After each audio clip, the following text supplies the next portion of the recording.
Hello friends, मी भावना भुतल स्वागत करते तुमचं माझ्या चॅनेलमध्ये, ज्याचं नाव आहे लव्ह नॉवेल स्टुडिओ. चला तर मग स्टोरीला सुरुवात करूया. पण त्याआधी चॅनेलला सबस्क्राईब केलं नसेल तर सबस्क्राईब करा आणि बेल आयकनवर क्लिक करा. कथेचं नाव आहे मिस्टर सोलमेट, मी फक्त तुझीच. लेखिका भावना भुतल, व्हिडिओ एडिटर सोनाली जाधव, स्वर शिखा भुतल. सोलमेट भाग 28. चेहऱ्यावर गोल्ड लूक मास्क घालून एक व्यक्ती तिच्यासमोर येऊन उभी राहिली. जिने तिच्यासमोर हात धरला. करायचा ना मग डान्स? त्या व्यक्तीने विचारलं. Mister soulmate? अविराने लगेचच विचारलं. आता पुढे. समोरून हो म्हणून त्याने मान डोलावली. अंगकाठी सुद्धा अविराला तशीच भासली जशी मिस्टर सोलमेटची होती. मिस्टर सोलमेटचा आवाज अविराला स्पष्टपणे ऐकू नाही आला, कारण म्युझिक सिस्टमवर वाजणाऱ्या धूनचा आवाज तिथे जास्त होता आणि ती म्युझिक सिस्टम जवळच उभी होती. पापण्यांची मंद हालचाल करत अविरा तिच्यासमोर उभ्या असलेल्या मिस्टर सोलमेटला न्याहाळू लागली. मिस्टर सोलमेटने चेहऱ्यावर गोल्ड लूक मास्क लावला होता, त्यामुळे ओठांच्या वरपर्यंतचा भाग त्याचा झाकला गेला होता. त्याचे गुलाबीसर ओठ अविराला दिसले. बघतच बसणार आहेस की डान्स सुद्धा करणार? ओठ अगदी तिच्या कानाजवळ आणतच मिस्टर सोलमेटने विचारले. मिस्टर सोलमेटने असं काही करताच अविराने डोळेच मिटले. मिस्टर सोलमेटने कानात मारलेली शब्दांची फुंकर अविरा अनुभवू लागली. आवाज तसाच होता जसा मिस्टर सोलमेट जवळ आल्यावर तिला ऐकू यायचा. खोल श्वास घेत ती त्याच्या शरीरातून दरवळणारा गंध नाकात ओढू लागली. तो सुद्धा तोच होता जो मिस्टर सोलमेटच्या मिठीत आल्यावर तिला बेधुंद करायचा. आपल्यासमोर मिस्टर सोलमेटच उभे आहेत याची खात्री अविराला झाली. तसं तिने डोळे उघडले आणि मिस्टर सोलमेटच्या हातात स्वतःचा हात तिने सोपवला आणि तो नेईल त्या दिशेने ती जाऊ लागली. सगळ्या कपल्सच्या मधोमध अविराला घेऊन मिस्टर सोलमेट उभा राहिला. ती स्वप्न लहरीत हरवून गेली होती. तिचं मन तर गाणं गुणगुणू लागलं होतं. ये जो कि आज मौसमों से रूठ गए, गुलों के शौकी आज भंवरे आके लूट गए, बदल रही है आज जिंदगी की चाल जरा, इसी बहाने क्यों ना मैं भी दिल का हाल जरा सवार लूं, है सवार लूं, सवार लूं, है सवार लूं. मिस्टर सोलमेटने तिचा हात पकडत स्वतःच्या खांद्यावर ठेवला आणि दुसरा हात तिच्या बोटात गुंतवत स्वतःच्या हातात घट्ट पकडला. अविराच्या मनात अजूनही तेच गाणं सुरू होतं जे थोड्या वेळापूर्वी ती गुणगुणत होती. ती इतकी खुश होती की ते गाणं ओठांवर यायची कमी होती. म्युझिक सिस्टमवरची धून तिच्या कानापर्यंत पोहोचतच नव्हती. तिने त्या पार्टीत मिस्टर सोलमेट सोबत स्वतःचं एक आभासी जग निर्माण केलं होतं आणि त्या जगात तिला फक्त आणि फक्त तिच्यासमोर मिस्टर सोलमेट आहेत एवढंच कळत होतं. अविराच्या नाभीवरून हात फेरतच मिस्टर सोलमेटने तिच्या कमरेमागे हात नेला आणि तिला स्वतःच्या थोडं आणखीनच जवळ ओढलं. मिस्टर सोलमेटचा स्पर्श तिच्या अंगावर रोमांच उठून गेला. तिने क्षणभरासाठी स्वतःचा श्वासच रोखून धरला होता. खांद्यावर ठेवलेला हात घसरतच मिस्टर सोलमेटच्या छातीवर येऊन पोचला. तसं तिच्या ओठांवर स्मित उमटलं. ज्या उत्स्फूर्ततेने तिने श्वास रोखून धरला होता तितक्याच दुप्पट वेगाने ती श्वास घेऊ लागली. कारण त्याच्या हृदयाची धडधड हे जग आभासी नाही याची जाणीव तिला करून देत होती. मास्कमधून दिसणारे मिस्टर सोलमेटचे काळेभोर डोळे ती बघत होती आणि अचानकपणे ती धडपडली. पण मिस्टर सोलमेटने तिला सावरले. हळू ग स्वीटहार्ट, मला असंच बघत राहिलीस तर नक्कीच पडशील. मिस्टर सोलमेट तिची काळजी करतच म्हणाल. मला डान्स करता येत नाही, अविरा लढव्या सुरातच म्हणाली. मला काल सांगितलं असतं तर रात्रीच आलो असतो ना तुला शिकवायला, मिस्टर सोलमेट म्हणाला. मी थोडं बिझी आहे असं मला फोन बोललं. तुम्ही काल रूमवर आले असते तर मीच तुम्हाला बोलणार होते, मला डान्स वगैरे नाही येत, आपण डान्स नको करूयात. तुम्हाला नाही बोलायला मला जमलंच नाही. त्यात माझ्याकडे आज तुम्हाला जवळून बघण्याची संधी चालून आलेली, मग तर तुम्हाला नाही बोलण्याचा प्रश्नच नव्हता. अविराने असं म्हणताच मिस्टर सोलमेट हसू लागले. ओठांच्या फटीतून दिसणारी त्याच्या दातांची चमक अविरा बघतच राहिली आणि पुन्हा ती धडपडली. तू एकदम शांत उभी राहा आणि मी सांगतो तसं कर, असं म्हणत मिस्टर सोलमेटने तिची कंबर घट्ट पकडून धरली आणि तो तिला डान्स शिकवू लागला. सगळ्यात आधी तर त्याने तिला दोन्ही पाय एकत्र ठेवून उभं राहायला सांगितलं. स्वतःच्या उजव्या पायावर जोर देत डावा पाय पुढे कर. मिस्टर सोलमेट प्रत्येक टप्प्याने अविराला डान्स शिकवू लागला. तशी हळूहळू म्युझिकवर तिची पकड जमू लागली. किती सोपं आहे बघ, मिस्टर सोलमेट म्हणाला. तुम्ही सोबत आहात म्हणून सोपं वाटलं, अविरा म्हणाली. ते तर मी नेहमीच तुझ्या सोबत असतो ग स्वीटहार्ट. मला ना तुला कायमचं माझ्यासोबत ठेवायचं आहे. आता फक्त आणि फक्त थोडेच दिवस. मी गुन्हेगार नाही याचा पुरावा मी तुला देईल आणि मग मी तुझ्यासमोर येईल. पण तू मला करशील ना ॲक्सेप्ट? मी आहे तसा आवडेल ना तुला? राग नाही न करणार माझा? मिस्टर सोलमेटने भावुक होतच विचारले.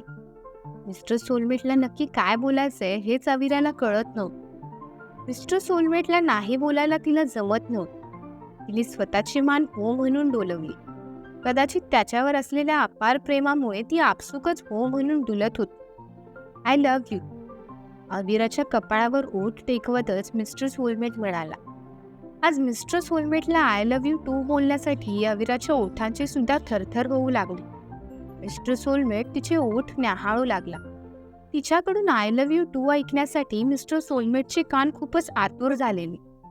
त्याचे कान तिच्या अगदी ओठांजवळ आणले. अविराचं लक्ष त्याच्या कानावर गेलं. त्याच्या कानाच्या पाकळीवर क्रॉस कोरलं होतं. हे निशाण तर मी कुठेतरी पाहिलंय, मिस्टर सोलमेटच्या कानाची पाकळी तिने हातात पकडतच म्हटली.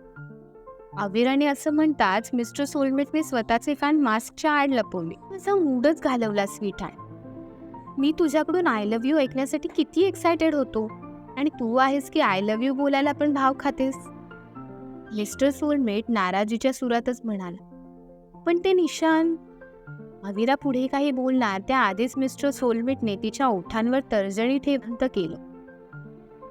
मला थोडे दिवस दे ग स्वीटहार्ट, मी पक्का येतो तुझ्यासमोर. मी तुला फसवत नाहीये, माझी मजबुरी समजून घे. मिस्टर सोलमेटच्या नरम आवाजाने अविरा थोडीशी विरघळली. अविरा निशब्दच राहिली. ती फक्त मिस्टर सोलमेटच्या नजरेत एकटक बघत होती. दोघांनाही आजूबाजूच्या गर्दीचा जणू विसर पडला होता. मिस्टर सोलमेटच्या मास्क आड नसणाऱ्या प्रत्येक अवयवांवरून ती नजर फिरवत होती. त्याचे ओठ जे अंधारात तिच्या ओठांना गच्च चिकटून भेटतात ते ओठ ती न्याहाळत होती. दाढीत लपून बसलेली त्याची हनुवटी ती पाहू लागली. शर्टची वरील 2 बटणं उघडी असल्यामुळे त्याची भारदस्त छाती सुद्धा दिसत होती. गोऱ्यापान छातीवर त्याने गळ्यात घातलेली चैन उठून दिसत होती. मिस्टर सोलमेटचं पिळदार शरीर बघून अविरा घायाळच झाली. आय लव्ह यू, आपसुकच अविराच्या तोंडून निघालं. मिस्टर सोलमेटच्या तर आनंदाला पारावारच उरला नाही. नाचता नाचता अचानकपणे तो स्तब्ध झाला होता. परत बोल ना, मिस्टर सोलमेटने म्हटले तसे अविरा तिने हात चेहऱ्यासमोर धरत लाजू लागली. प्लीज बोल ना, तिने चेहऱ्यासमोर धरलेले हात बाजूला करतच मिस्टर सोलमेट म्हणाले. आय लव्ह यू, अविरा म्हणाली. त्याच्या दुसऱ्या क्षणी मिस्टर सोलमेटने तिच्या कपाळावर ओठ टेकवली. आज खूप स्पेशल दिवस आहे माझ्या आयुष्यात. हा दिवस मी कधीच विसरणार नाही, मिस्टर सोलमेट म्हणाला. त्याला इतका आनंद झालेला की त्याचा आनंद डोळ्यातून बाहेर पडत होता. दोघेही एकमेकात गुंतून पुन्हा डान्स करू लागले. समोरील सगळं दृश्य समीर स्वतःच्या मोबाईलमध्ये टिपत होता. कितीही काहीही झालं तरी मिस्टर सोलमेट कोण आहे ह्याचा पत्ता आपण लावूनच राहणार असा निश्चय त्याने मनाशी पक्का केला होता. आणि तोच कोणीतरी मागून येत त्याच्या खांद्यावर हात ठेवला. मोबाईलमधील कॅमेरा अविरा आणि मिस्टर सोलमेटवर तसाच ठेवत समीरने मागे वळून पाहिलं. मागे दुसरं तिसरं कोणी नसून क्रिश होता. काय करतोयस, क्रिशने विचारलं. तो बघ मिस्टर सोलमेट अविरासोबत डान्स करतोय. तू नक्की कोण आहे हे मी आज माहिती करूनच राहणार, समीर म्हणाला. मग मला डान्ससाठी वेगळा पार्टनर शोधावा लागेल, क्रिश नाराजीच्या सुरातच म्हणाला. समीर डोळे मोठे करतच त्याच्याकडे पाहू लागले. मिस्टर सोलमेट आणि अविरावर धरलेला मोबाईल हटवत त्याने क्रिशकडे पाहिली. स्वतःच्या चेहऱ्यावरील मास्क त्याने बाजूला केला. डान्स? समीर गंभीर होतच क्रिशला प्रश्न केला. गत बोलला की तुला पाहिजे ते तू करू शकतोस. प्रत्येक गोष्टीची परमिशन घ्यायची अजिबात गरज नाही. तुला समीर सोबत डान्स करायचा असेल तर तो सुद्धा बिंदास कर. कोणाला घाबरायची काहीही गरज नाही, क्रिश म्हणाल. पण मला भीती वाटते, ही नको सुद्धा वाटतंय. असं म्हणत समीरने अविरा आणि मिस्टर सोलमेटवर पुन्हा कॅमेरा ठेवला. थोड्या वेळापूर्वी त्रिशाने त्याच्या केलेल्या अपमानामुळे तो थोडासा दुखावला होता. आपण क्रिश सोबत पार्टीत एकत्र डान्स केला तर अजून कितीतरी त्रिशा पार्टीत निर्माण होऊन आपल्याला आणखीन दुखावतील ही भीती त्याला वाटत होती. कारण तसे अनुभव त्याला येऊन गेले होते. का? समीरच्या हातून मोबाईल काढून घेतच क्रिशने विचारले. माझा मूड नाही, समीर म्हणाला. पण माझा आहे ना, चल ना, क्रिश हट्ट करतच म्हणाला. नको ना, समीर त्याच्या हातून स्वतःचा हात सोडवत म्हणाला. नको वगैरे काहीही नाही, माझ्या मॉमचा बर्थडे आहे रे, मला पाहिजे तसं मी एन्जॉय करणार. तू आधी हा मास्क लाव आणि चल. असं म्हणत क्रिश जबरदस्ती समीरला मास्क लावू लागला आणि तोच शिवांश दोघांच्याही जवळ आला. तू तोच आहेस ना जो मगाशी अविरासोबत होतास? शिवांशने समीरला प्रश्न केला. समीरने हो म्हणून मान डोलावली. कुठे आहे ती? शिवांशने पुन्हा दुसरा प्रश्न केला. ती तर... असं म्हणत समीर स्वतःचा हात अविराच्या दिशेने करणार, पण क्रिशने त्याला अडवलं. त्याला ती हवी असेल तर तो स्वतःच शोधेल ना तिला. ती कुठे हे अजिबात सांगू नकोस त्याला. आणि तू चल माझ्यासोबत डान्स करायला. शिवांशकडे रागात बघतच क्रिश म्हणाला. समीरला ओढतच तो स्वतःसोबत तिथून घेऊन जाऊ लागला. शिवांशने समीरचा हात पकडत त्याला अडवलं आणि त्यामुळे आपसुकच समीरने क्रिशचा हात पकडत त्याला सुद्धा स्वतःसोबत अडवून घेतलं. शिवांशने समीरचा हात सोडला आणि तो क्रिश समोर जाऊन उभा राहिला. त्याला घेऊन कुठे चाललास तू? नजरेत राग आणतच शिवांशने क्रिशला विचारलं. डान्स करायला, क्रिशने उत्तर दिलं. वेडा झालास का? इतर जन्माला येऊन आमची इज्जत तर मातीमोल केलीस आणि आता अजून का आमची इज्जत घालवतोयस? शिवांशने क्रिशला राग आणतच विचारलं. क्रिश मूर्ती बनून शिवांशकडे बघत होता. फक्त डोळ्यात पाणी यायची कमी होती त्याच्या. पण काही वेळाने ते सुद्धा जमू लागलं. नको ते नखरे या पार्टीत अजिबात करायचे नाही या, शिवांश रागातच म्हणाला. अंगद मला बोललाय तुला जे आवडतं ते तू करू शकतोस. मग मी मला जे आवडतं तेच करणार, दात चावतच म्हणाला. तुझं मन राखण्यासाठी तो बोलतोय. ही साधी गोष्ट तुला समजत नाही का? आम्हा लोकांना त्रास द्यायचं ठरवलंच आहेस का तू? मला तर हे कळत नाही डॅडने तुला अजून घरात का ठेवलंय. कुठेतरी दूर सोडून यायला पाहिजे तुला. शिवांश तोंडाला येईल ते बोलत होता. क्रिशने चेहऱ्यावरचा मास्क काढला. डोळे जे पाण्याने भरले होते ते आता त्याचे गाल भिजवू लागले. मास्क लावून सुद्धा तू ओळखायला येत नाहीस तर मी कसं काय ओळखायला येणार होतो? तुला ना जग काय बोलेल या गोष्टीला घेऊन खूपच टेन्शन असतं. पण कधीतरी माझ्या मनाचा विचार करून बघ. मला काय वाटत असेल ते. मम्मीचा बर्थडे आहे म्हणून मी आलेलो इथे. तुला त्रास होतोय ना म्हणून घर सोडून निघून गेलोय मी असं समज. नाही येणार त्या घरी परत. क्रिश रडतच बोलली. डोळ्यांवरून हात फिरवत स्वतःचे अश्रू तो लपवू लागला. क्रिश, समीरने क्रिशच्या खांद्यावर हात ठेवत त्याला शांत करण्याचा प्रयत्न केला. समीरने खांद्यावर ठेवलेला हात बाजूला करत क्रिश तिथून निघून गेला आणि समीर त्याच्या मागोमाग. क्रिशच्या डोळ्यात पाणी बघून शिवांश सुद्धा थोडा फिका पडला. क्रिश हॉटेलमध्ये शिरला आणि त्याचे मागोमाग समीर सुद्धा. म्हणून तुला बोलतोय आपण आउट ऑफ इंडिया जाऊयात. इथे राहिलो तर हे सगळं असंच सुरू राहणार आणि असंच सुरू राहिलं की मी स्वतःला खरेच संपवून टाकेन, क्रिश आक्रोश करत म्हणाला. तू बोलतोस तर आपण जाऊयात, पण तू प्लीज रडू नकोस. मी तुला रडताना असं नाही बघू शकत. नको मनाला लावून घेऊस. क्रिशचे डोळे पुसतच समीर त्याची समजूत काढत होता. क्रिशच्या डोळ्यातून येणारं पाणी थांबण्याचं काही नाव घेत नव्हतं. दरवाजा उघडून शिवांश तिथे आला. ज्याला बघून क्रिश रागाने वेडापिसा झाला. बेडवर असलेली उशी त्याने रागातच त्याच्या दिशेने फेकून मारली. तू माझ्या नजरेसमोर अजिबात यायचं नाहीस, निघ इथून. त्याला लागेल ती वस्तू तो शिवांशच्या दिशेने फेकून मारू लागला. क्रिश स्टॉप. समीरने त्याला घट्ट पकडतच शांत केलं. तसं बघायला गेलं तर क्रिश मनाने खूप हळवा होता. छोट्यातली छोटी गोष्ट तो मनाला लावून घेत त्यातच अडकून राहायचा.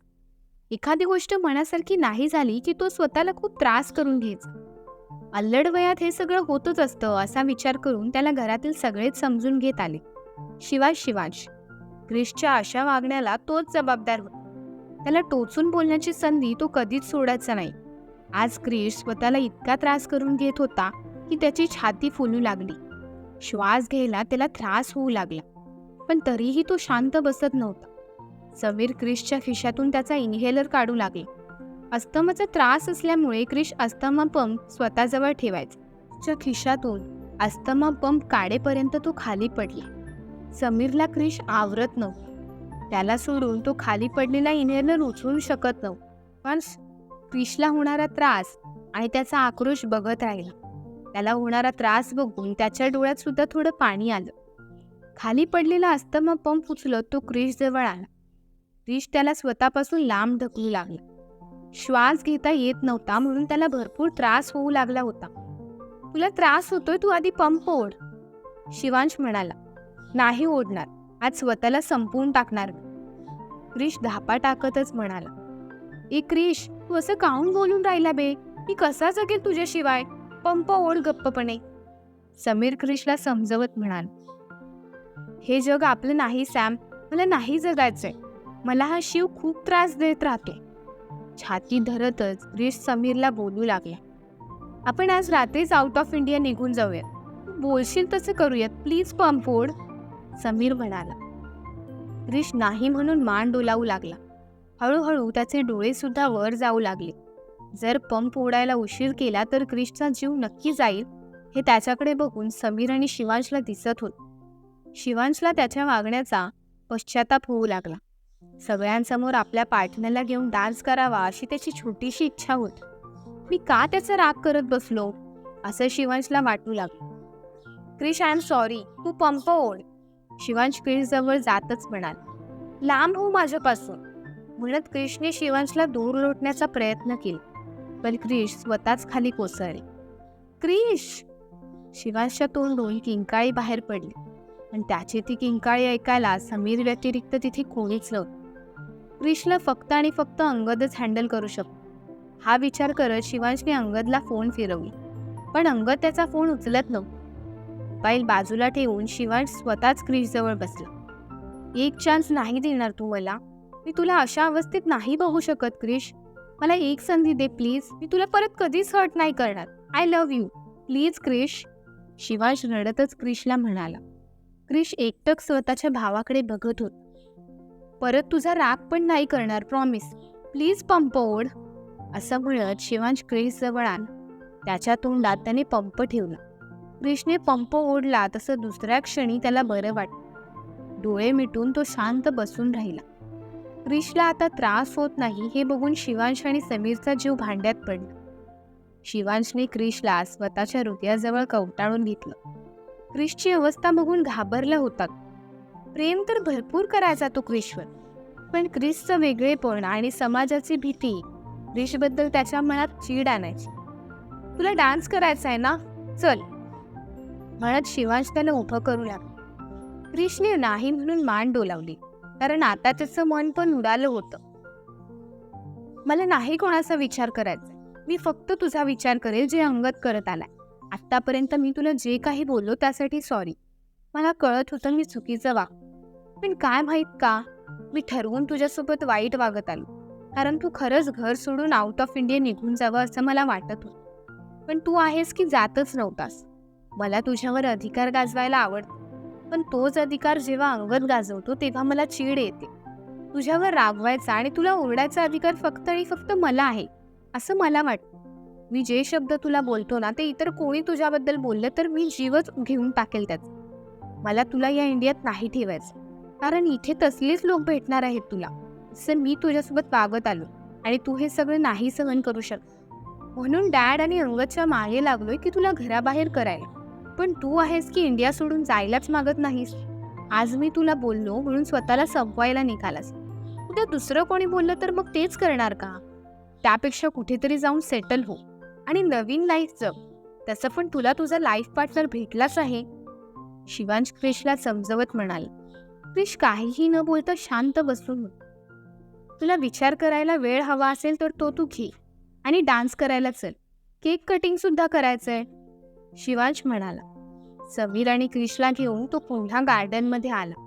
सगळे कपल्स अजूनही नाचत होते. समीर आणि क्रिश हात पकडत शिवांश त्यांना गार्डनमध्ये घेऊन आला. आता लाजू नका, नाचा बिनधास्त, शिवांश म्हणाला आणि तो तिथून जाऊ लागला. तोच त्याचं लक्ष त्याच्या समोर असणाऱ्या कपल्सकडे गेलं. त्याच्या समोरील कपल्स दुसरं तिसरं कोणी नसून अविरा होती.